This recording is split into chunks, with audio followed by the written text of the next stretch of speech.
Muito bem, boa noite a todos e todas. É uma alegria muito grande fazer parte desse webinar hoje, com o nosso tema É possível aprender dormindo?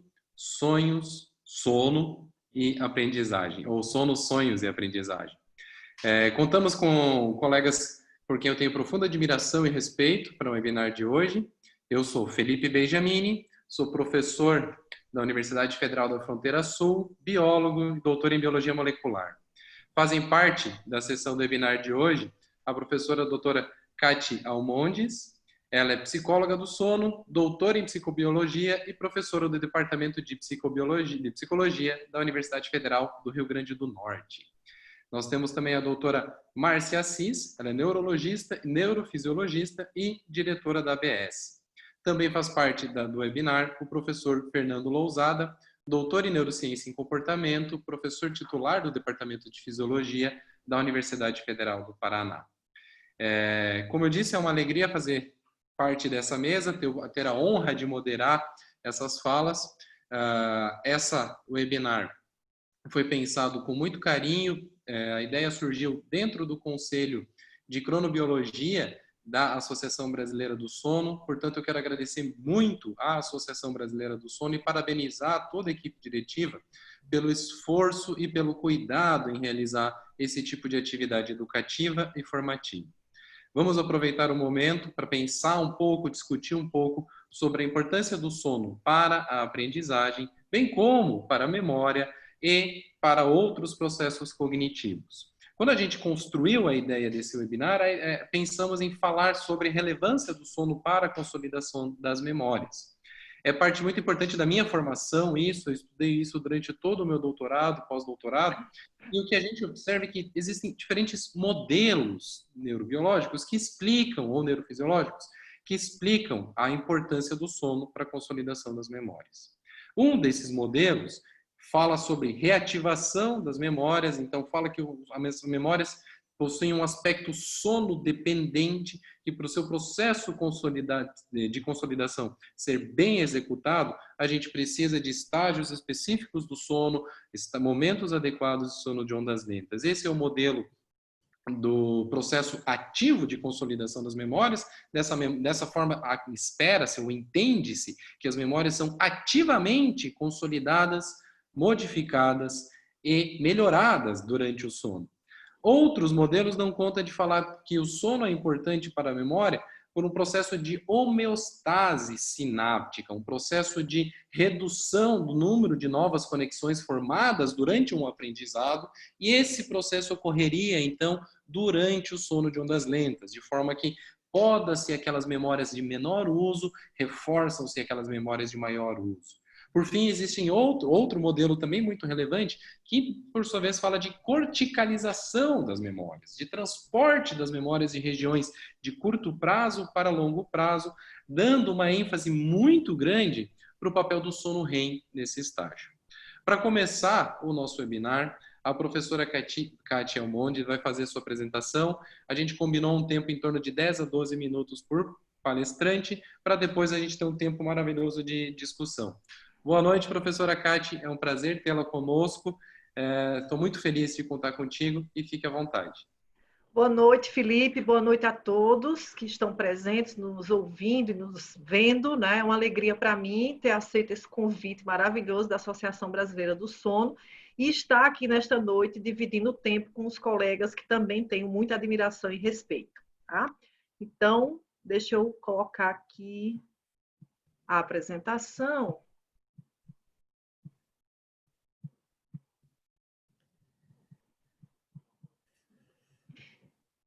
E também é uma alegria imensa a gente poder discutir esse tema, que é um tema bastante intrigante.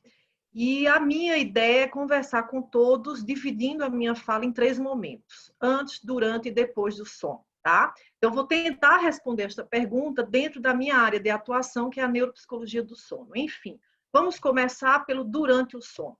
Eu queria relembrar para muitos, né? Não sei se todos lembram, se todos vivenciaram esse momento, Mas, há bem pouco tempo atrás, nós tínhamos no mercado a promessa de que nós poderíamos aprender um idioma, qualquer ele que fosse, através do sono, ou seja, nós dormiríamos com os fones de ouvido e poderíamos aprender uma língua durante esse momento, né? Essa questão intrigou muitos investigadores ao redor do mundo, inclusive levou a muitos pesquisadores a levantarem pesquisas para tentar comprovar se isso era verdade. Uma dessas pesquisas mais emblemáticas, né, publicadas, que foi publicada pelo grupo da Universidade da Alemanha, fez um experimento muito simples, mas muito interessante, onde eles dividiam dois grupos de indivíduos com controle das condições de sono e das condições de saúde, e levavam para o laboratório, dividiram esse grupo, um grupo ia dormir e o outro grupo ficava acordado, e os pesquisadores se subdividiam e faziam uma repetição de palavras por categoria, ou seja, animal e diziam animais, né? Flores e diziam o nome de flores, uma lista imensa. E isso expondo tanto o grupo experimental que estava acordado, quanto o grupo que estava dormindo. Depois do grupo acordado, foi possível eles irem para a cama, dormir. No dia seguinte, os pesquisadores fizeram uma prova com eles, onde eles pediam para que as pessoas, os dois grupos, compusessem frases que trouxessem o maior número de palavras que tinham sido ditas no dia anterior. Tá? Para surpresa ou não desses investigadores, o grupo que teve sucesso em trazer o maior número de palavras tinha sido o grupo que tinha ouvido aquelas palavras enquanto estava acordado.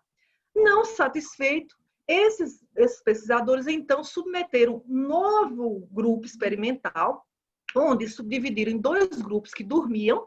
Um que dormia não iria ouvir nada, dormiria a noite toda, e o outro que estava dormindo ouviria aquela lista de palavras por categorias, uma lista imensa.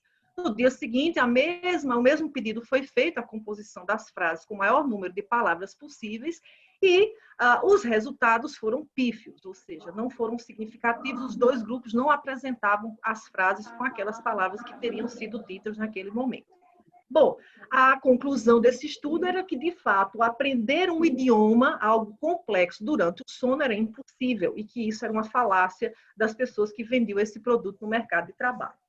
Acontece que muitos pesquisadores continuaram tentando comprovar que era possível, sim, ter algum tipo de aprendizado durante o sono. E o ano passado, um grupo da Suécia fez um experimento com indivíduos que tinham também controle das condições de saúde e controle do sono, né, duração e qualidade de sono, levaram para o laboratório, submeteram a polissonografia, e na hora que esse grupo estava no sono de ondas lentas, eles falavam palavras no idioma nativo, idioma alemão, né, palavras que tinham relação com uma palavra, significado claro para aquelas pessoas, e inventavam palavras que tinham correspondência com a palavra que não tinha nenhuma relação com a realidade, né?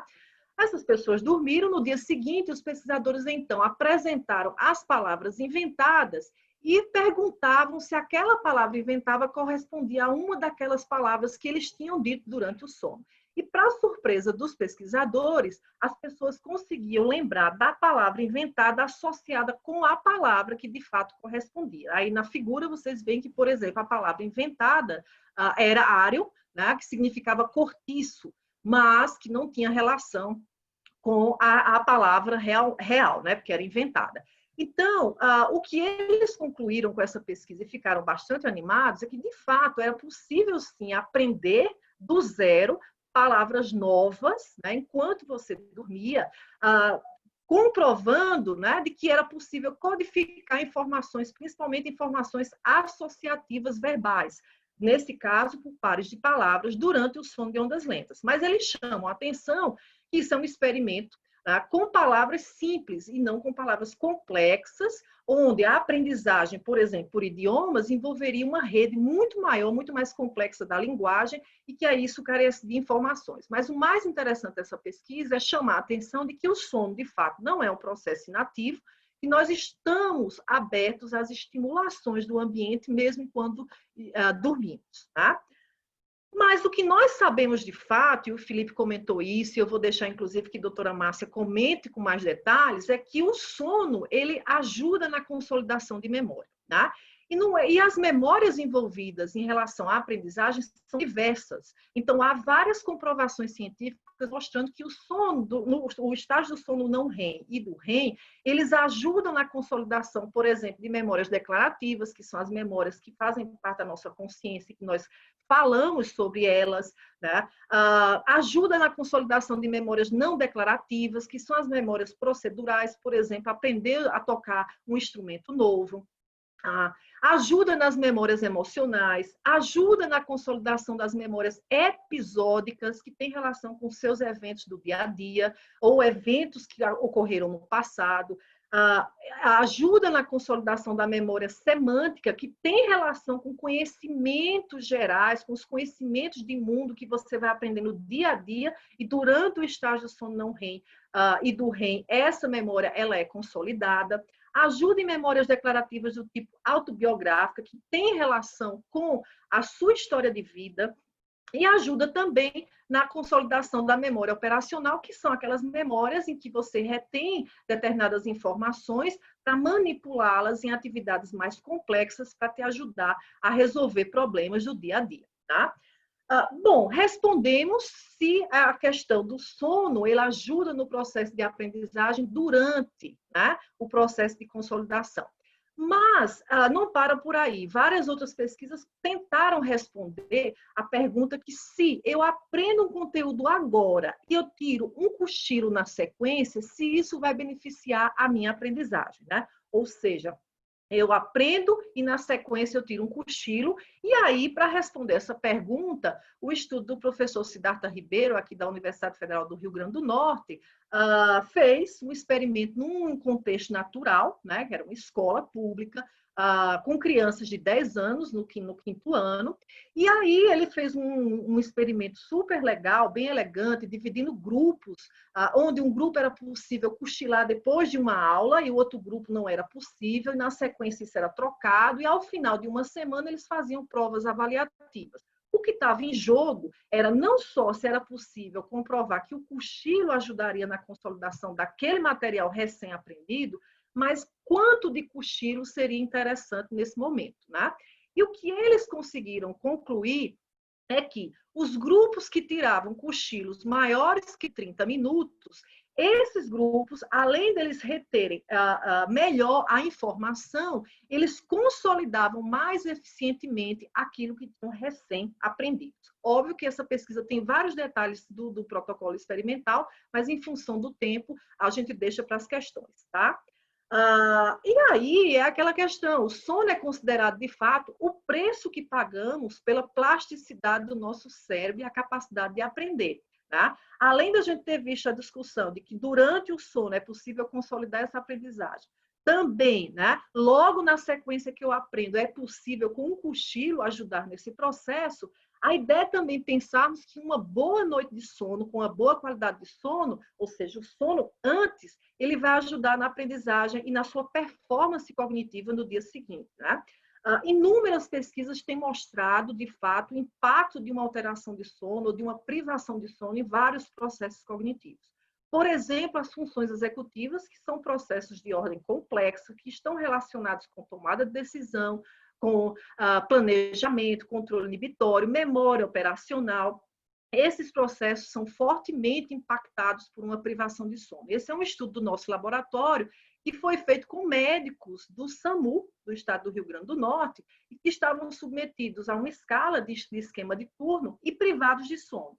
E o que nós comprovamos, através de várias medidas de avaliação, era que à medida que a vigília se prolongava, junto com o efeito de privação de sono, eles iam cada vez tomando decisões mais equivocadas ao longo do seu plantão. Mas não é só isso. Vários pesquisadores têm dividido, inclusive, o fenômeno da privação de sono em estudos que avaliam a privação de sono crônica, que é aquela em que você vai encurtando a tua duração de sono ideal paulatinamente, dia após dia, e aquela privação de sono aguda, que é aquela em que você tem um impacto, em que você fica numa vigília prolongada por um determinado tempo, por exemplo, maior do que 36 horas, né? O que os pesquisadores têm visto é que, independente desses processos de privação, eles afetam sobremaneira as funções executivas do tipo controle inibitório, tomada de decisão, mais uma vez, que tem corroborado com o nosso estudo, flexibilidade cognitiva e planejamento. Outro processo que é extremamente importante, né, e pouco discutido é o processo cognitivo da visoespacialidade, que é o processo que tem relação com o nosso mapa mental relacionado a esquemas temporais, esquemas de orientação temporoespacial, topográfica, né? E esse processo é um processo, inclusive, riquíssimo, porque ele é um dos primeiros afetados, por exemplo, em quadros neurodegenerativos. Então, ele tem uma importância fundamental. Também já tem dados mostrando que uma privação de sono, ela afeta sobremaneira esse processo de visoespacialidade. Aqui também são dados do nosso laboratório mostrando que indivíduos que estavam em esquema de turno, privados de sono, eles tinham impactos em atividades que requeriam o processo cognitivo de visoespacialidade, cometendo mais lapsos e tendo um tempo de reação mais lentificada para a resposta que era demandada do ambiente. A linguagem também é outro processo cognitivo que tem toda a relação com a aprendizagem e que também é impactado pela privação de sono. Nesse estudo de 2019, os pesquisadores levaram um grupo de indivíduos, né, com controle, mais uma vez, das questões de saúde e das questões de sono para o laboratório. Esse grupo dormiu 3 noites lá, com a duração adequada e ideal para cada indivíduo. E na 4ª noite, eles foram privados de sono. Logo no início da manhã, então, eles foram submetidos a um teste para que eles pudessem responder atividades relacionadas à linguagem e à visoespacialidade. E o que é que o resultado mostrou? Que os indivíduos eles cometiam mais erros ao tentar lembrar palavras adequadas que teriam sido pronunciadas pelos pesquisadores, perseveravam e cometiam erros de fluência semântica e fonêmica. Tá? Além disso, a própria privação de sono afeta a atenção. Então, nessa figura, vocês podem ver que em preto, né, uma pessoa que está privada de sono, totalmente, privação aguda, e que aí ela comete muitos mais lapsos do que uma pessoa que está com 8 horas de duração de sono, tendo feito a mesma atividade, que aí tem mais possibilidades de responder às demandas, né? Como explicar isso? Esses dados são explicados exatamente pela falta de reconhecimento e da importância que é dada à regularidade dos nossos ritmos, ao comprometimento da nossa duração de sono, aos hábitos inadequados de sono, à resposta muito mais potencial aos nossos sincronizadores sociais do que aos nossos ritmos biológicos. E, obviamente, a privação de sono já é comprovada por exames de neuroimagem que ela afeta sobremaneira o córtex pré-frontal e tem relação com esses processos cognitivos de alta complexidade, como os que eu mostrei. Então, dormir bem é fato, né? Para pensar melhor antes, durante e depois. É um sonho possível. Obrigada. Fico à disposição para as questões.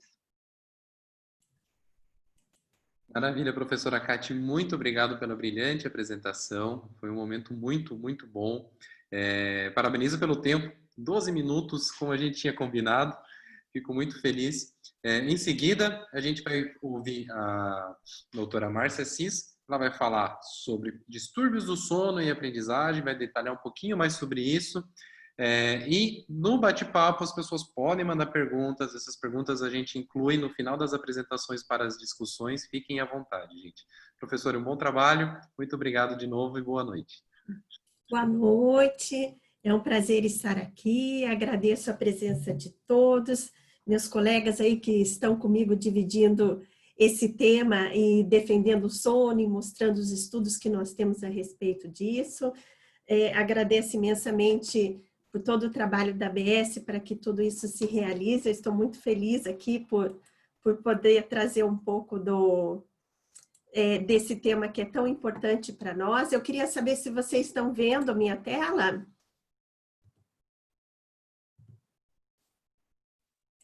Ainda não, Márcia. Não? Não.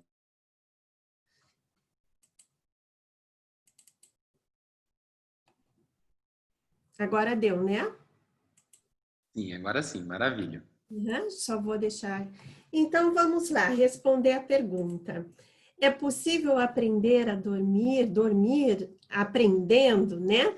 Então, eu gostaria de colocar que a aprendizagem, ela é uma atividade cognitiva, como a Kati nos mostrou, e que ela depende da consolidação da memória. Então, nós vamos falar de memória, e para que a gente possa consolidar a memória, nós vamos ter que ter uma função muito importante na nossa vida, que é dormir. Dormir é fundamental para consolidar essas novas informações.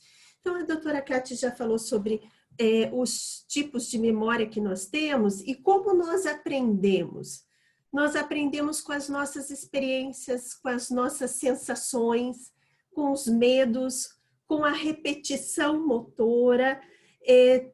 Tudo isso nos leva para um caminho de uma memória a curto prazo e para um caminho de uma memória de longo prazo, que é aquela que estará definitiva na nossa vida e que nós podemos recobrar sempre que precisarmos. Na minha defesa aqui do sono, na minha apresentação, eu vou falar muito sobre a memória de trabalho. A memória de trabalho é uma memória de curto prazo, mas importantíssima para a nossa vida. Ela é importante para a nossa tomada de decisões, para a execução de tarefas complexas, para o entendimento da linguagem oral, da escrita, para processar todas essas informações que eu vou mostrar, alguns trabalhos. Um exemplo disso, nos dizem um número de telefone. E antes de anotarmos, nós precisamos guardar esse número, né? 9974 e por aí vai. Nós precisamos dessa memória, ela é muito importante na nossa vida. Como que nós passamos por esse processo de memorização e assim aprendizado? Nós temos a aquisição, a informação nos chega, ela é consolidada no nosso cérebro, aqui vem o sono para ela ser consolidada e na necessidade ela é utilizada. Como o sono nos ajuda nisso? O que nós temos, o que nós sabemos disso tudo? Nós sabemos através de estudos em animais e alguns testes também feitos em seres humanos. E como a Cátia mostrou, e aqui eu vou mostrar um outro lado disso tudo, é que nós temos estudos muito bem fundamentados, especialmente em animais, mostrando que nós dependemos tanto do sono de ondas lentas quanto do sono REM para essa memória.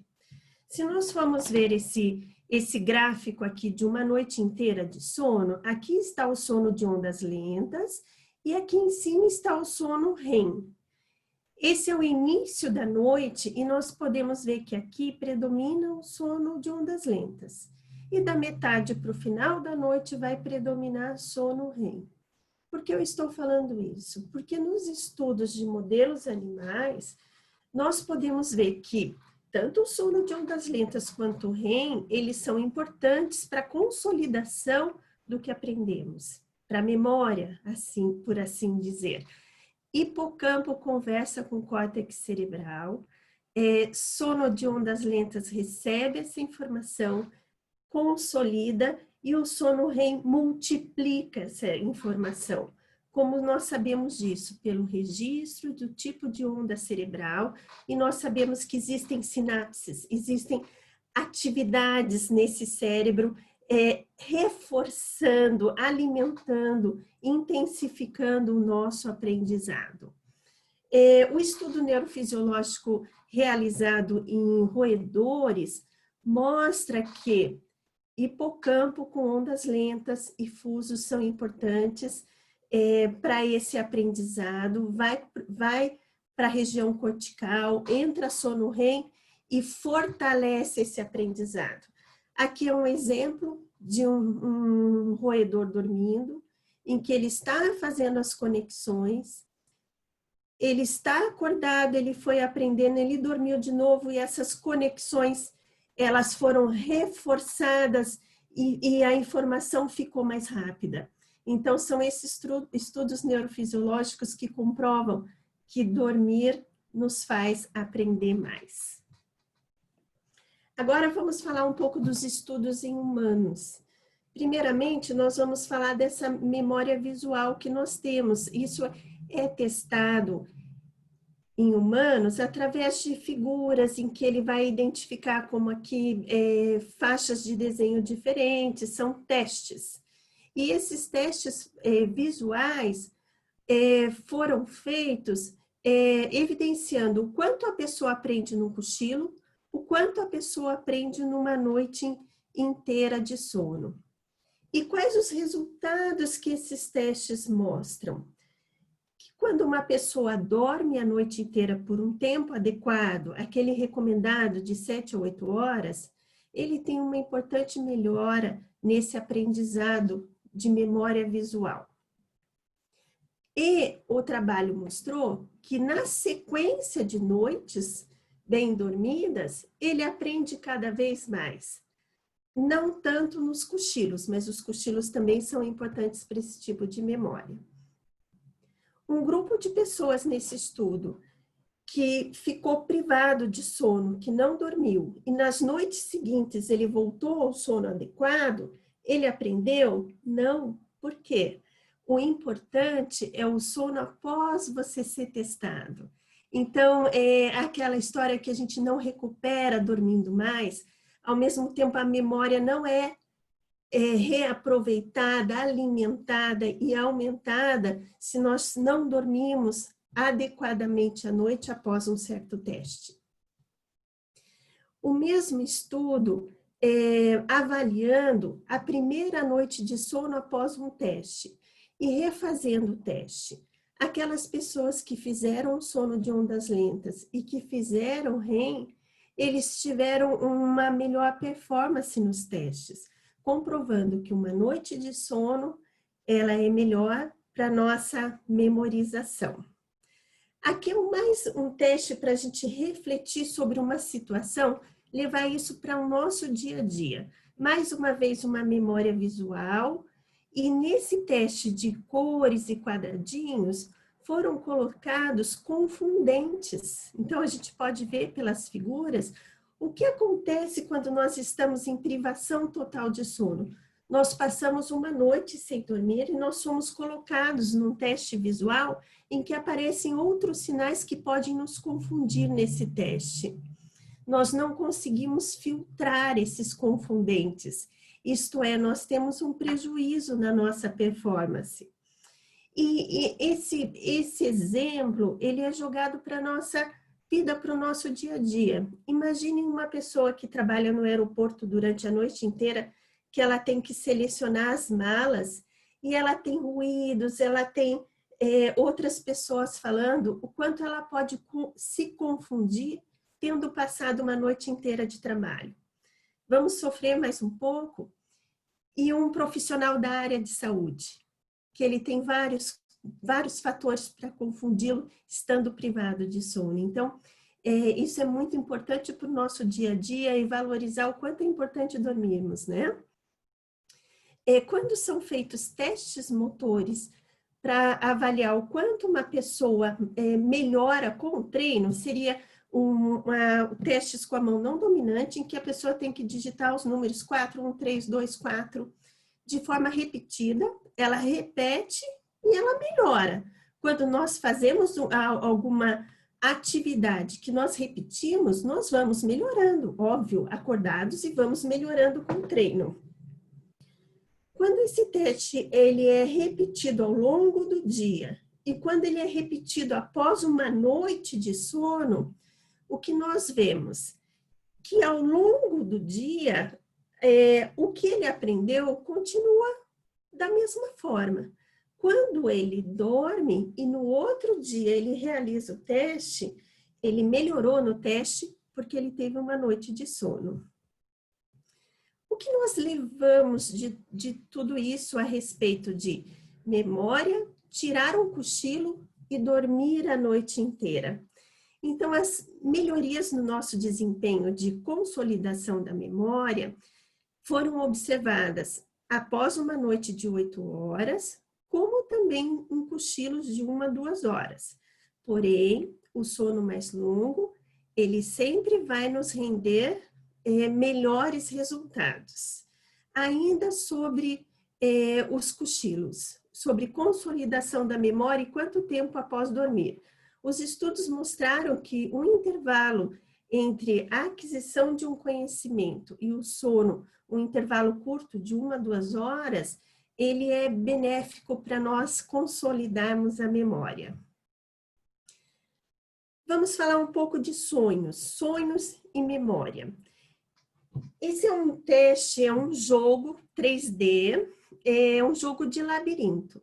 Então, foram estudadas pessoas adultas sem queixas de sono, que treinaram esse jogo de labirinto, um jogo 3D, e eles dividiram em 2 grupos. Um grupo treinou e dormiu por 2 horas. Outro grupo treinou e ficou acordado, mas ficou assistindo o filme, para não pensar sobre o jogo. Quando eles foram retestados, o que se observou? Que o grupo que dormiu, ele foi muito melhor quando jogou o teste novamente, quando fez o joguinho novamente. Então, o sono ajudou ele a aprender. E aquelas pessoas que sonharam com o jogo, elas tiveram um desempenho nesse jogo virtual 10 vezes superior ao antes de dormir, de sonhar. Então, isso mostra o quanto nós podemos aprender depois de treinarmos, né, dormindo. Esse trabalho foi feito em 2010 e ele foi replicado em 2018 no mesmo formato. Entretanto, foi feita uma polissonografia, porque o primeiro foi estudado no cochilo. Quem cochilou, quem não cochilou, quem sonhou e quem não sonhou, mas dormiu por 2 horas. E quando a pessoa dorme a noite inteira, será que é assim também? Então, esse trabalho de 2018, do mesmo autor, quando colocou a pessoa para dormir a noite inteira e depois ele foi retestado no joguinho 3D, o que ele viu? O mesmo resultado de antes, que de repente poderia ser questionado, foi num cochilo e de noite inteira, como é que fica? Nesse jogo 3D de labirinto, a pessoa dormindo e aqueles que sonharam com o jogo, eles tiveram um melhor desempenho no dia seguinte. Vamos fazer o reverso? Nós sabemos, até pela nossa experiência própria aqui, o quanto nós ficamos prejudicados no dia seguinte quando nós dormimos mal. E é bem assim, ai, como a minha memória está ruim hoje quando eu não dormi, né? Então, eu gostaria de falar sobre 2 situações que nós vivemos no atual momento, que são situações de privação de sono e as doenças do sono. Nós ficamos privados de sono por comportamentos, por trabalho, por vida social, por uma sobrecarga, ou até mesmo por vontade própria, né? Que às vezes o que nós vemos nos jovens, né? Que demoram para entrar no sono, não querem dormir cedo. Quando os estudos foram feitos em pessoas em privação de sono, que dormiram menos do que deveriam, comparando adultos jovens com adultos e adultos velhos, vendo a memória verbal e visual espacial, o que se percebeu? Nós sabemos que os idosos, eles já têm uma certa alteração da cognição. Quando os jovens foram privados de sono, eles tiveram alterações semelhantes aos idosos em vigília, então eles foram prejudicados. Existem pessoas que têm mais propensão a prejuízo quando são privados de sono e outras menos. Os jovens tiveram deficiência tanto quanto um idoso com déficit cognitivo e mulheres podem ter um prejuízo maior quanto à privação do sono. E quando nós temos doenças do sono que causam fragmentação do sono, sendo assim, o sono de ondas lentas e o sono REM fica fragmentado e reduzido, ou quando nós temos uma insônia que reduz o tempo de sono para um tempo inferior a 6 horas e o sono ainda é fragmentado. Qual é o resultado disso? O mesmo que nós já estamos falando desde a conversa da doutora Kátia. existe um prejuízo na consolidação da memória também. Então, é possível aprender dormindo? E que eu gostaria de deixar de mensagem? Sim, sono não REM e sono REM são fundamentais para a consolidação da memória e, consequentemente, do aprendizado. E ainda mais, o sono é importante para aprendermos, para armazenarmos informações novas, como também para refinarmos a nossa memória. Sim, ele é importante, ele é fundamental para aprendermos. E fica aqui para nós discutirmos e refletirmos um pouco sobre isso, sobre o que é passado e o que é o futuro para nós, né? Nesse futuro, nesse presente, nós queremos um cérebro forte, que dê conta de todas as atividades e toda a proporção de estímulos que nós temos sem falharmos, mas existe uma tendência de querer dormir pouco. Isso não combina.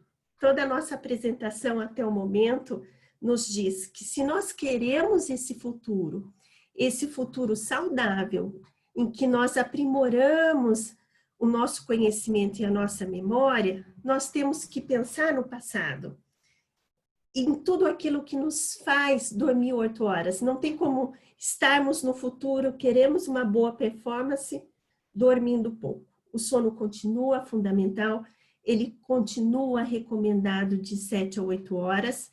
Falando em futuro, eu vou aqui chamar o Dr. Fernando, que vai trazer técnicas que nos mostram o quanto o futuro está presente, o quanto foi recentemente evidenciado do quanto a gente pode aprender, trazendo coisas que nós não podemos perder, que é dormir adequadamente. Obrigada. Muito obrigado, Márcia, foi brilhante, muito bom mesmo.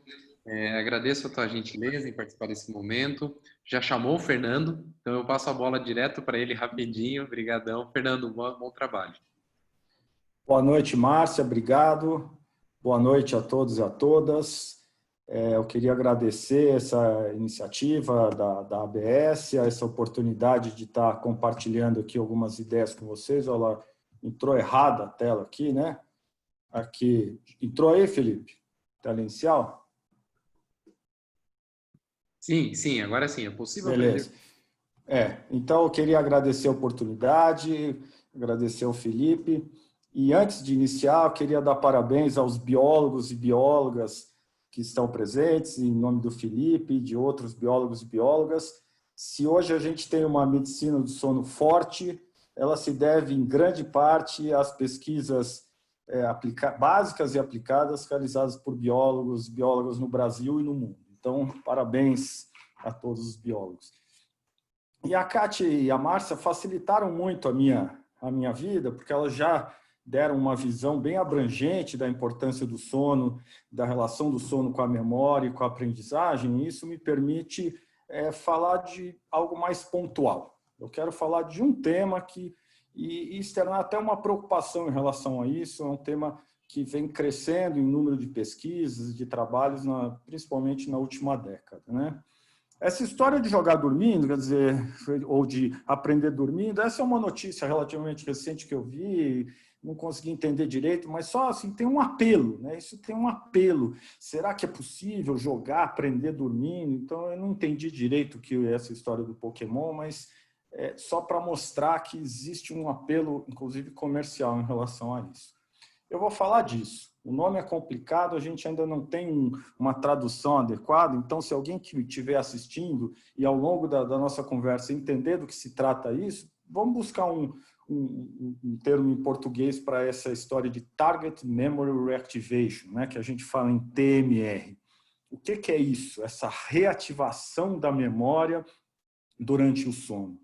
Como o Felipe colocou e a Márcia também colocou, vamos pensar que essas bolinhas representam os bilhões, as dezenas de bilhões de neurônios que nós temos, conectados entre eles, formando redes ou circuitos. Quando eu penso em alguma coisa, quando eu falo alguma coisa, quando eu tenho alguma experiência, eu tenho uma ativação de parte desses neurônios, né, desses circuitos, dessas redes neurais, de maneira que essa ativação, seja na vigília, seja no sono, permite com que ocorra a consolidação. Então, essa consolidação é resultado dessa ativação repetida. Então, se eu passo a ativar repetidamente o mesmo circuito, as conexões entre esses neurônios passam a ser mais fortes e eu acabo consolidando isso. Essa é a ideia, isso que é formar memória.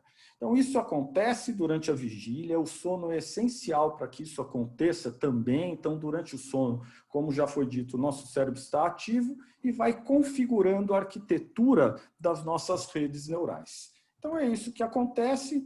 E essa reativação durante o sono, existem vários fatores que são capazes de potencializar isso. A saliência daquela experiência, né, o colorido emocional, se aquilo é uma novidade, se aquilo, se tem uma recompensa envolvida com aquela memorização, todos esses fatores são capazes de reativar espontaneamente essas redes neurais durante a noite. Mas como a espécie humana é uma espécie inquieta, ela não fica satisfeita com isso. Ao descobrir isso, que a consolidação da memória envolve a reativação dessas redes neurais, surgiu a ideia de, será que não é possível eu provocar essa reativação? Eu potencializar essa reativação? Então, essa é a ideia que está por trás dessa tal de Target Memory Reactivation.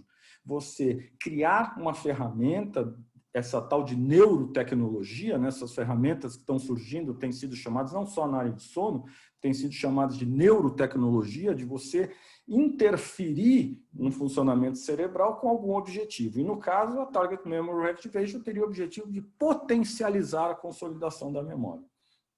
O primeiro trabalho que foi publicado e causou repercussão relacionado a isso, e na época os autores usavam esse termo, é um trabalho que expôs as pessoas a um cheiro durante uma experiência, um aprendizado, um jogo de memória, e durante a noite as pessoas, ao dormir, eram expostas novamente ao cheiro, de maneira que o odor reativava as redes neurais envolvidas com aquela aprendizagem. Então, o primeiro trabalho que foi publicado na Science em 2007 falava em reativação a partir de cheiro, do odor. 2 anos depois foi publicado um outro trabalho também na Science, mas usando sons, você usar sons durante a tarefa na vigília e expor a pessoa aos sons à noite para reativar aquelas redes envolvidas com a aprendizagem, e ambos os trabalhos mostraram que isso potencializa a memorização, ajuda a formar mais memória. Então, a partir desses 2 trabalhos, surgiram vários. Quando eu falo vários, se você procurar no PubMed, por exemplo, uma base de dados, você vai encontrar várias dezenas, talvez uma centena, um pouco mais do que isso, de trabalhos usando essa ferramenta, a tal da Target Memory Reactivation. Então, a ideia está sintetizada aqui. Você utiliza estímulos que foram expostos na vigília durante o sono. A gente trabalhou, a Márcia colocou rapidamente, falou de uma tarefa motora, né, o finger tapping. A gente fez isso no nosso laboratório e estimulou a pessoa com um equipamento que dava estímulos táteis na pessoa para tentar potencializar isso. O nosso resultado foi negativo, isso não potencializou, não melhorou o desempenho das pessoas. Mas o que a gente vê na literatura são muitos estudos, né? A palavra boost, né? Que essa Target Neural Activation, ela acaba melhorando a consolidação. Então, eu vou passar rapidamente esses artigos. Esse é um artigo que já foi realizado num contexto em casa, né? Para tentar ver, claro que os estudos são feitos primeiro em laboratório, mas esse já foi feito num contexto mais natural. E aí a gente pode, sempre tem um desenho, né? Esses trabalhos mostram como é que foi feito o estudo, foi feito o treinamento, a pessoa dorme, é exposta a esse estímulo, em geral sonoro, e depois se testa para ver se houve um resultado. Então, a partir daí, nos últimos anos, mais recentemente, esse é um artigo publicado esse ano, a gente passa a compreender quais são os mecanismos neurais envolvidos, então que áreas são ativadas, e esse trabalho ele fez que ele chamou de uma Target Memory Activation local, quer dizer, ele apresentou o cheiro apenas de um lado, numa narina, para estudar qual ativação provocou no encéfalo. Então, aqui, esse trabalho sintetiza isso, né? Como a Target Memory Reactivation promove o reforço das memórias durante o sono. Então, nós estamos numa fase de conhecer os mecanismos subjacentes, como essas redes neurais são fortalecidas por essa ativação durante o sono, né? Então, por exemplo, isso aqui é um trabalho também publicado esse ano, que ele fala em assinaturas eletrofisiológicas dessa reativação. Você começa a ver quais as marcas que essa reativação deixa no cérebro, justificando, então, essa mudança na memória. Esse trabalho talvez seja o trabalho mais aplicado usando isso. As pessoas foram expostas a uma atividade de microeconomia, né, que envolve a matemática, ouvindo música clássica, Chopin, Beethoven, Vivaldi. E, ao dormir, elas foram expostas, elas ouviram novamente Chopin, Beethoven e Vivaldi e foram comparadas com aqueles que não ouviram outros tipos de som. Então, esse trabalho mostrou que o desempenho naquela aula, né, naquela aula de microeconomia, foi 18% maior naqueles alunos que foram expostos à música clássica durante a noite. Então, a gente começa a ver, esse trabalho também foi publicado esse ano, que começam a surgir estudos mais aplicados, levar isso para um contexto de aprendizagem, para o contexto da escola, né? Só para esclarecer, vejam que começam a surgir outros aparelhos, outros equipamentos que têm alguma semelhança. Esse é um trabalho publicado esse ano também pelo Bob Stickgold, que é um professor de Harvard, é um dos nomes mais importantes. Ele foi um dos primeiros a mostrar a importância do sono para a memória, mostrando um equipamento chamado Dormio, que ele apresenta sons durante a fase de transição da vigília para o sono com o objetivo de modificar o conteúdo dos sonhos. Ele não fala que isso tem a ver com aumentar a consolidação da memória, mas tem a ver com uma possibilidade de interferir nos sonhos e estudar melhor os sonhos. Então, a gente já começa a ver esses devices, né, esses equipamentos que, de alguma maneira, começam a manipular essa história. Como nós trabalhamos com isso no nosso laboratório, a Sofia Pereira, uma aluna de doutorado que atualmente está no laboratório da Penelope Lewis lá no País de Gales, a gente escreveu essa revisão em 2016. Apesar de já se passarem 4 anos e ter muitos trabalhos publicados sobre esse tema, ainda é atual. Eu acho que não é que nós fizemos, mas acho que é uma boa revisão, dá uma ideia legal, quem tiver interesse, da Target Memory Activation. E nesse trabalho a gente discute, mas para quê? Para que isso? Serviria para quê? Então a gente tentou listar algumas possíveis aplicações disso. Por exemplo, ajudar crianças com dificuldades de aprendizagem, ajudar pessoas cronicamente privadas de sono, que a Márcia colocou. Será que isso ajudaria, pelo menos, a preservar um pouco a memória das pessoas? Ajudar pessoas com doenças neurodegenerativas devido à idade ou devido a doenças neurodegenerativas. Ajudar no tratamento de distúrbios relacionados a problemas de memória, modificação de hábitos, de humor, emoções. Esse aqui, eu até quando fui reler esse trabalho para trazer para vocês, falei, da onde tirou isso, né? Redução de discriminação social, mas já está escrito, não podemos apagar. E a facilitação de aprendizagem de línguas e criatividade, etc. Até agora a gente não tem visto essa aplicação tão grande, fora aquele artigo que eu mostrei para vocês, aquele estudo mostrando a relação de música clássica potencializando a aprendizagem de microeconomia. Mas a gente também tem uma preocupação, né? Que a gente precisa ver se não tem nenhum efeito colateral, se isso não causa algum problema você ficar estimulando, você ficar apresentando estímulos durante a noite, nem que seja uma superficialização do sono. Então, isso comprometeria a qualidade do sono, comprometeria a consolidação. Eu acho que a gente ainda tem muitas perguntas para resolver. E, para fechar, eu queria trazer essas ideias de um cara que é meio louco, meio radical, mas esse livro tem algumas coisas interessantes. Ele faz uma crítica ao capitalismo, né? O livro chama Capitalismo Tardio e os Fins do Sono. E, resumindo, o que ele diz? Ele diz que existem agora pouquíssimos interlúdios significativos na existência humana, com exceção do sono. Como que são interlúdios? Esses interlúdios, assim, eles foram apropriados pelo tempo de trabalho, pelo marketing. Em resumo, o que ele está dizendo é que a maioria das nossas necessidades, né, eu vou até ler aqui, as necessidades aparentemente irredutíveis da vida humana, está escrito errado. Fome, sede, desejo sexual e, recentemente, a necessidade de amizade, tudo isso se transformou em mercadoria ou investimento. Só sobrou o sono estaria preservado. Então, ele fala, o sono é a única barreira restante, a única condição natural persistente que o capitalismo não pode eliminar. Eu acho que com essa história da Target Memory Activation, quando começarem a surgir produtos para interferir, potencializar o sono, o Jonathan Crary vai ter que mudar um pouco essa ideia, porque o sono ele já está sendo invadido por mercadorias e começam a existir interesses econômicos para modificar o nosso sono. É isso aí, muito obrigado pela atenção de todos vocês. Muito bem, pessoal. Eu chamo a todos os colegas a abrirem as câmeras novamente, microfones. Agora a gente tem um tempo bom de bate-papo. Parabéns, Fernando. Parabéns, Cati. Parabéns para a Márcia pelas apresentações. Foi brilhante, um momento de muito aprendizado. Eu acho que a pergunta que norteou tudo isso, ela segue com um pouco de dificuldade de resposta, né? A gente ficou, e aí? É possível aprender dormindo? Nós recebemos das falas indicando que, olha, aprender eventualmente do contexto fisiológico de gerar uma nova memória durante aquele estágio, a gente não tem clareza. Vejam que eu não estou negando, mas por outro lado, nas 3 falas, nós tivemos momentos em que ficou bem claro que alterar uma memória enquanto a gente dorme é possível. Modificar essa memória é possível, seja para consolidar ou para apagar em alguns dos trabalhos que foram citados.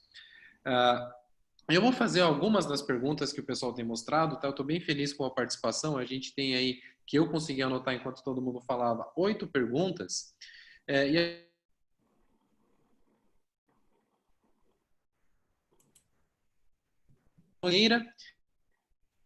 outra é do Pedro Albuquerque. Ambos perguntam com relação a pouco tempo dormido, né? A pergunta da Marcela é assim, olha, se eu dormir 5 horas e acordar às 3 da tarde, com 8 horas de sono, eu vou repor a energia perdida? Então, a pergunta com relação ao indivíduo que está desincronizado, né? Está provavelmente trabalhando em turno. E aí a pergunta do Pedro tem a ver com, a partir de quanto tempo de privação crônica de sono são observadas perdas cognitivas significantes? Eu acho que a gente consegue discutir as duas juntas. Fiquem à vontade. Quem quer começar?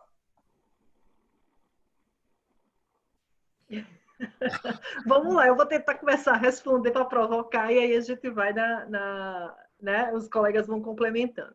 Bom, acho que a pergunta do Pedro, que você referiu, né, quanto tempo a gente percebe afetar os processos cognitivos numa privação crônica de imediato, né? Ou seja, você tem uma noite privada de sono, a gente já tem dados e foram mostrados tanto por mim quanto pela doutora Márcia, que no dia seguinte você já tem pelo menos o processo atencional já impactado e impactado fortemente, né? Até porque isso tem uma relação com os componentes circadianos e homeostáticos, com aquela relação de alerta e sonolência. Então, quanto mais tempo em vigília prolongada, né, e menor duração de sono, isso vai impactando na pressão homeostática para você adormecer. E aí, a atenção e os diferentes tipos de atenção são os primeiros processos cognitivos, de fato, afetados de uma privação crônica de sono, né? Mas eu gosto muito, óbvio que a gente teve muito pouco tempo para discutir tantas coisas, mas é muito bom a gente ter muito cuidado quando a gente vai avaliar o impacto da privação de sono, porque primeiro a gente tem que analisar as diferenças individuais, né? Ou seja, eu estou falando de duração de sono de cada pessoa, eu estou falando de cronotipo, eu estou falando da gente investigar, por exemplo, né, você citou agora há pouco, o padrão rítmico dessa pessoa em termos de início e fim de sono. Então, se é uma pessoa, se é um adolescente, né, a gente até brincou que não ia falar de adolescente, ninguém queria falar de adolescente, né, mas acaba que chega no adolescente, então não vamos falar do adolescente, mas se é uma pessoa que tem atraso de fase de sono, né, ela vai ter um padrão diferente, e a gente precisa olhar muito atentamente se ela está cumprindo dentro do seu padrão aquela duração específica para ela, e se aquele padrão rítmico dela é o ideal para ela, se aquilo não reflete um transtorno do sono, se de repente ela não tem um outro transtorno de sono, por exemplo, que é muito comum em alguns pacientes que nos referem, a apneia do sono, né? Que traz impactos também muito rapidamente em processos cognitivos. Nós devemos olhar também se essa pessoa, por exemplo, não tem algum transtorno mental associado, né? Uma depressão, que é muito associado também com prejuízo cognitivo, só para as pessoas terem ideia, quando você sofre de um processo de depressão, você tem um impacto tão forte nos processos de funcionamento executivo que aquilo simula, né? Na vida real, simula um quadro demencial. E aí a gente, quando intervém, que aquela pessoa melhora, o quadro desaparece. Então, muitas vezes, a gente tem que olhar isso com bastante cautela, porque pode simular falsos positivos de quadros diagnósticos diversos, como também pode ser por alteração ali do padrão, e que aí com a higiene do sono, por exemplo, né, ou com o padrão rítmico, a gente consegue arranjar, né, vamos dizer assim. Mas o primeiro processo atencional o primeiro processo cognitivo atingido na privação crônica é a atenção. São processos muito complexos e complementares, né? Acho que a gente não pode esquecer dessa complementariedade, né, Kátia, professora Márcia, Fernando. Eu vou emendar uma outra pergunta que acho que tem a ver com isso, que é da Marina Bruchel. Ela pergunta assim, o que acontece quando a gente tem uma privação parcial de sono de estágios específicos, né? Assim, se eu tiver muitas interrupções na minha noite de sono, né, eu consigo mensurar esse prejuízo? Eu acho que a Kátia já falou um pouquinho da atenção, né, como o primeiro. Talvez a Márcia ou o Fernando podem complementar. Eu acho que a gente pode pensar em outros aspectos também. Sim, eu acho que eu gostaria de complementar a tua primeira pergunta. Eu vi algumas no chat e eu vou falar sobre o número de horas de sono, que eu vi que você perguntou também. Então, 7 a 8 horas de sono é o que a maioria dos adultos necessita, é o que é recomendado. Eu vi alguém que perguntou assim, eu durmo 5 e estou bem. É claro que nós vamos ter aqueles limites que são mais raros, de pessoas que vão dormir 6 horas e vão estar bem no dia seguinte, como aquelas que precisam de 8 horas e meia para estar bem, que são exceções. A maioria é de 7 a 8 horas de sono mesmo. E quando é interrompido num determinado momento, né? Então, os estudos que nós mostramos, na primeira noite de privação de sono, já existe um prejuízo no dia seguinte. E os próprios estudos interromperam sono REM, interromperam sono não REM. E o que nós vemos que os dois são importantes para essa consolidação da memória, cada um com sua função. Nós mostramos o sono de ondas lentas, o sono REM, talvez o REM intensificando isso, né? E quando nós temos um certo horário da noite que nós somos despertos, seja por um barulho, uma preocupação, ou até mesmo pela depressão, com um despertar precoce, nós teremos prejuízo, né? Então, essa questão de número de horas de sono é algo, assim, muito pessoal. Então, a queixa de dormir mal tem que ter uma queixa de prejuízo diurno para ela ser valorizada, ou de um sono curto. Me perguntaram a respeito das mulheres, né, Felipe? Assim, elas realmente são mais vulneráveis, né? A prejuízo da quantidade de sono, cujo fator não está totalmente determinado, pode ser hormonal, pode ser de toda a carga de trabalho. As mulheres também são mais suscetíveis à insônia, e elas precisam de uma quantidade um pouco maior de sono que os homens. Então, quando é feito testes de privação de sono, comparando homens e mulheres, elas vão se dão pior, assim, não ter uma performance tão boa nos testes, quando privados na mesma quantidade do homem. Até mesmo o início do sono do homem, ele pode ser diferente da mulher. Então, a mulher dorme mais rápido, alcança ondas lentas mais rápido, diferente do homem, e tudo isso pode dar essa diferenciação quando elas passam por privação de sono. Eu tentei responder o que foi me direcionado. Felipe, se você quiser complementar o que eu falo, os colegas, Fernando. Não, Kátia. acho que tá ótimo. Acho que a gente podia tentar responder mais perguntas, porque Vamos lá. Vamos lá. Eu tive uma falha pequena de conexão, voltou já. E você facilitou muito a minha vida, Márcia. Muito obrigado. Você respondeu a pergunta também uma outra pergunta que era sobre 8 horas dormir, os grandes dormidores e pequenos dormidores. Eu acho que está englobada na sua resposta, bem como a pergunta da colega que falou sobre mulheres. Eu vou dar uma desviada agora, levar para um assunto que a gente fechou, né, quando a gente falou de reativação de memórias durante o sono. E eu vou fazer uma proposta, Fernando, porque eu acho que a gente tem sim uma tradução boa para aquele termo de Target Memory Reactivation, né? Eu acho que a gente pode falar de reativação guiada de memórias, né? Guiada por quê? Por um estímulo normalmente sensorial. Os estudos que o Fernando citou, eles mostram, e a Kátia também citou, e a Márcia também citou durante a apresentação um pouco desses trabalhos, todos eles utilizaram algum estímulo sensorial que estava associado, relacionado àquele aprendizado, e aí sim, esse estímulo foi o guia da reativação de memória durante o sono. Como o Fernando disse, a gente já tem hoje quase centenas de trabalhos avaliando isso, e aí eu tenho algumas perguntas assim, olha, será que a reativação guiada de memórias durante o sono tem algum tipo de limitação, no sentido de um estímulo por um período muito longo durante a noite, pode reduzir a capacidade de aprendizado? Teve essa pergunta acho que foi da Marina Bruchel, e aí teve a pergunta do Eduardo Santos, falando assim, olha, e a interferência, né, dessa reativação guiada de memórias durante o sono? Isso aí não pode tornar o sono mais leve? Não pode, de repente, despertar, por exemplo, um som? Ou aquela história do nosso experimento, né, tátil, será que isso não diminui a qualidade do sono? Então, inicialmente eu vou agradecer a participação do nosso colega John Araújo, o Felipe e o John. Ele diz que o termo reverberação neuronal já está consolidado para traduzir. Eu não diria que está consolidado, John. Consolidado é quando as pessoas escrevem, quando a gente lê nos textos e nos livros, e a gente ainda não vê esse termo. Eu gosto de reverberação neuronal, mas talvez não exprima tudo que significa Target Memory Reactivation. Mas muito obrigado, John. Acho que a gente pode depois discutir sobre isso, sobre o uso dessa terminologia. Essa colocação, e eu vi que algumas perguntas se referem aos possíveis efeitos deletérios sobre o sono, eu acho que ela é pertinente, ela não está respondida. A gente não sabe se essa interferência no sono, de você colocar um som, colocar um odor, se isso provoca uma superficialização que vai comprometer, isso ainda não foi avaliado. Eu me recordo que essa discussão está sendo feita atualmente com sonhos lúcidos.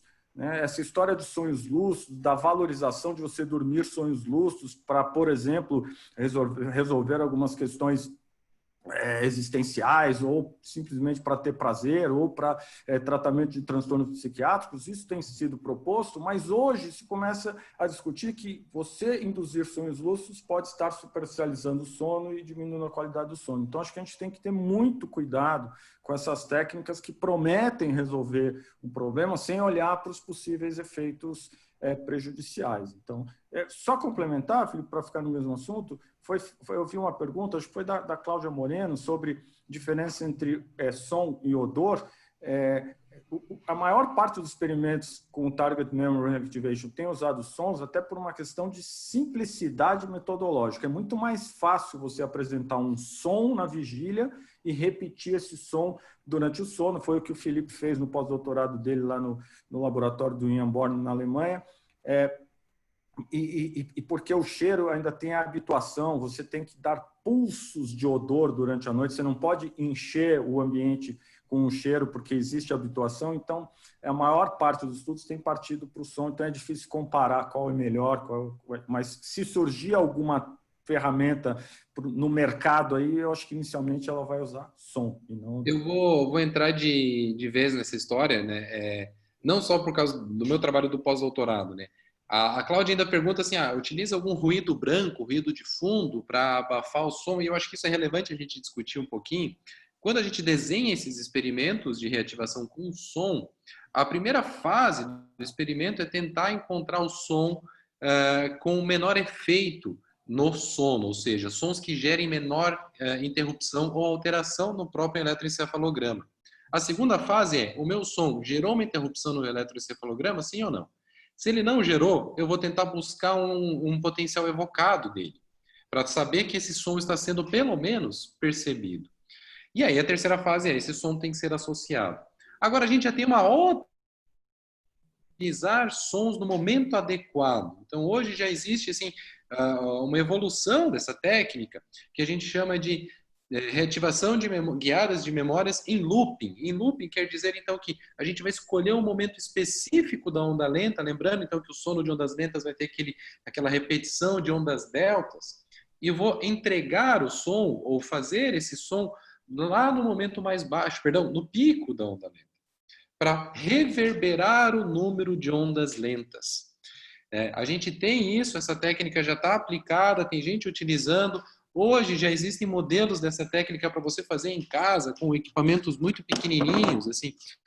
Tem... Ih, o Felipe travou? Uma plaquinha como essa aqui, que você consegue montar o seu eletroencefalograma em casa e montar um sistema de reativação guiada de memórias durante o sono, usando isso aqui. Isso aqui custa... E as pessoas podem começar a brincar. Então, quando o Fernando fala da barreira, a gente chegou nesse momento. A gente chegou no momento onde as pessoas agora também podem experimentar entre elas, né, desde que tenham devido conhecimento. Agora eu coloquei um elefante na sala, né, porque as pessoas vão falar assim, vou correr atrás de comprar isso, né? Mas eu acho que a gente chegou no momento de discutir. É possível. Por outro lado, nós, profissionais da saúde, profissionais envolvidos com isso aí, a gente tem uma responsabilidade muito grande em discutir, olha, vamos usar com responsabilidade, vamos pensar nos efeitos colaterais.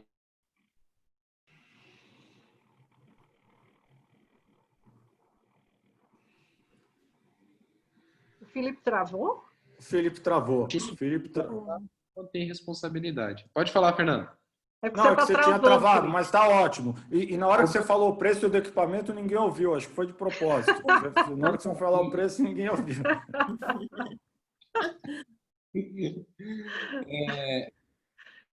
Tem uma pergunta da Emanuela de Souza, sobre a reativação de memórias. Esse som tem que ser utilizado durante o dia, né? Sim, tem que ser um som que esteja associado a uma memória. E uma coisa bem importante, o volume desse som, a intensidade dele, né? Aí as pessoas, a gente fez isso agora, as pessoas vão começar a experimentar em casa. Não, é fundamental. Peraí, pessoal, eu acho que é fundamental dizer isso. Muito pelo contrário, os resultados dos experimentos são de experimentos muito controlados, o estímulo em dado momento. Não adianta tentar fazer isso, que não vai funcionar. Só para fechar esse assunto, acho que tem perguntas de outros assuntos, não tentem, aquela coisa, não tentem fazer isso em casa, que não vai funcionar. O experimento que eu fiz não funcionou. Tá? O meu experimento não funcionou, então acho que isso é um bom motivo para a gente mudar. Tem duas perguntas sobre o uso de fármacos que inibem fases específicas do sono, né? Eu sei que tem alguns fármacos que inibem o sono REM, por exemplo. Se a gente sabe se tem algum efeito deletério de memória ou cognição entre eles. Eu acho que as meninas podem me ajudar nessa. Vamos lá, vou deixar a doutora Márcia responder e eu, na sequência, complemento se for o caso. Ótimo. Então, quanto aos fármacos, sim, assim, nós temos medicamentos que interferem na arquitetura do sono. Então, eles vão sacar fora alguns estágios. Tem medicamentos que vão tirar fora o estágio de ondas lentas. Isso vai gerar um prejuízo. Eu vi uma pergunta a respeito de... É claro que os medicamentos que nós usamos muitas vezes terapêuticos para depressão, eles vão reduzir sono REM, mas faz parte da terapia. Lembrando que a depressão também altera as funções cognitivas. Medicamentos que têm uma meia-vida longa, além de alterar a arquitetura do sono, sacar fora sono de ondas lentas que nós dissemos que são importantes, eles vão permanecer fazendo efeito por 12, 18 horas, como exemplo dos benzodiazepínicos, e não só modifica a arquitetura do sono, como vai prejudicar as funções cognitivas no dia seguinte, como atenção, concentração, a pessoa fica sujeita a falhas, erros, né? Então, sim, na hora de tratar uma insônia, ou seja, usar o remédio para alguma outra situação, lembrar dos efeitos adversos e da modificação da arquitetura do sono. Nós vamos ter uma interferência. E aí eu quero complementar a doutora Márcia, porque nesse caso específico, né, naquela primeira pergunta que me fizeram sobre o efeito nos processos cognitivos, eu relatava que o primeiro processo cognitivo afetado é o processo atencional. Nessa situação específica, os primeiros processos cognitivos afetados são as funções executivas, tá? Então, que são processos de ordem complexa que estão relacionados à tomada de decisão, a planejamento, memória operacional. Então, esses processos são os processos primeiro atingidos numa situação como essa. Então, lembrar, né, doutora Márcia, que é importante que as pessoas entendam que a farmacologia ela é importante, mas em muitos casos ela deve ser combinada com tratamentos não farmacológicos, como, por exemplo, terapia cognitivo-comportamental, né? E outras possibilidades, outras alternativas, como, por exemplo, a atividade física, que é extremamente importante também para as pessoas, né? Então, é importante que a gente tenha isso bem claro. E aí, em especial os idosos, né? Tem uma grande discussão também relacionada, por exemplo, aos benzodiazepínicos, que hoje, inclusive, são drogas que não devem ser prescritas para os idosos, exatamente porque levam à confusão, né? Estado de confusão mental nos idosos, leva a alteração de memória, principalmente memória operacional, e é um tipo de memória que ele precisa, por exemplo, para poder administrar a medicação que ele precisa tomar, né? Então, promove uma série de prejuízos cognitivos importantes. Bom, a gente está se encaminhando para o final. Eu vou fazer a última pergunta, tá? A gente já passou, a gente tinha combinado até as 15 para as 9, né? Uau, já? 9, é sensacional. Eu estou muito feliz porque eu estou acompanhando, assim, a gente está aí com mais de 90 participantes aqui no Zoom, mais uma turma grande acompanhando pelo Facebook também. Então, teve uma pergunta que eu acho que é da Vanessa Leto, que é relação de melhor desempenho de memória e cochilos. Né? O que a gente sabe sobre o uso de sonecas e cochilos para desempenho cognitivo e desempenho de memória? Vou sortear, vou ver quem quer falar.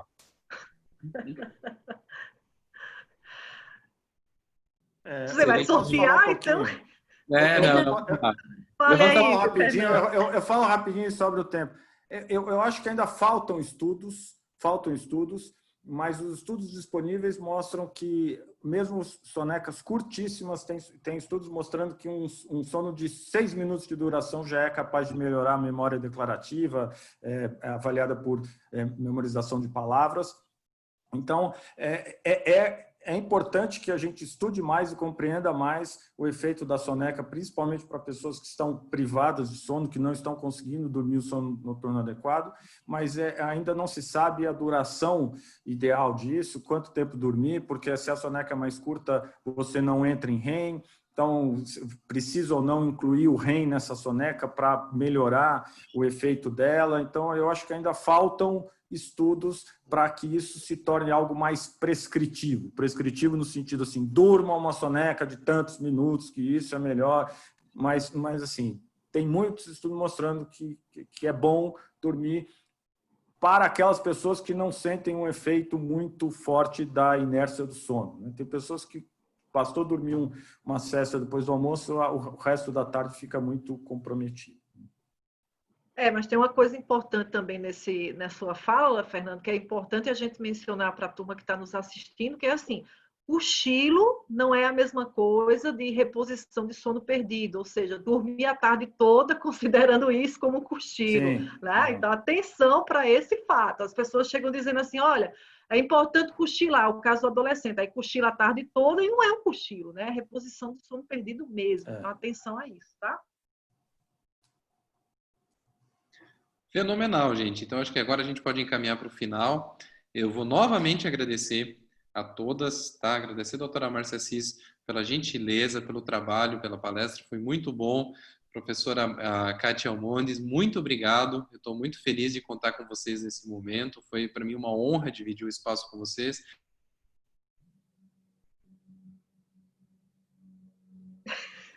Na hora que ele ia me agradecer, travou. Então, tá bom, tá agradecido. Valeu, Felipe. Nós não ouvimos seu agradecimento para mim, mas está ótimo. Vamos dizer que ele foi um excelente moderador nosso também. Também. Nós agradecemos a você. Nós agradecemos. Muito obrigado, Agradecemos. Felipe. Boa noite, muito obrigada. Foi um espaço maravilhoso com os colegas, aprendemos muito. Olha lá, o E ele Felipe travou novamente. Travou rindo. É. Então, E boa agora? noite. E agora a gente encerra, né? Ó, Obrigada. A internet falhou no final, né? Ainda bem pode que encerrar agora, então, Felipe. Pode encerrar. Vou encerrar. Obrigado, gente. Boa noite a todos. Boa noite. Tchau. Boa Obrigado. noite. Tchau. Boa noite. Tchau. Tchau.